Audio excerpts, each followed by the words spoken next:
J'avais jamais goûté un thé à l'eau de pluie jusqu'à cette rando. Ah, cette première journée. On pensait partir sur la randonnée pour admirer les plateaux du Vercors et ça s'est pas passé comme prévu.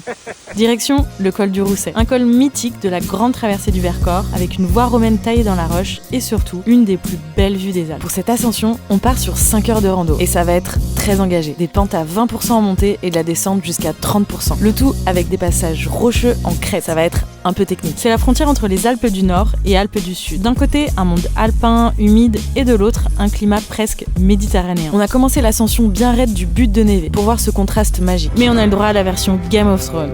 Purée de poids et ambiance White Walker. Et en vrai, c'était un peu flippant de marcher sur ces crêtes sans rien voir. On pensait être sorti d'affaires, sauf que là, l'orage s'invite. Est-ce qu'on n'irait pas se mettre à l'abri là? On se prend la drage de l'année. Des trompes d'eau, un vrai rideau de pluie. Là, on a un peu peur de cramer, donc on se protège bien.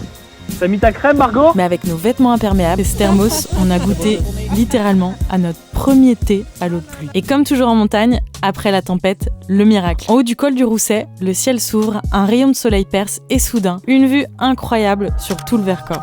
On avance le long de la voie romaine qui est vraiment vertigineuse. On croise un arbre digne de la forêt de Brocéliande et on finit la boucle direction le gîte et un repas chaud bien mérité. Épuisé, trempé, mais heureux. Parce qu'au final, il n'y a pas de mauvais temps, juste de mauvais vêtements. Et nous, on était parés pour tout. Alors si t'as envie de faire cette rando un jour où il fait beau, commente Rousset et on t'enverra le GPX. Allez, bisous! Ciao!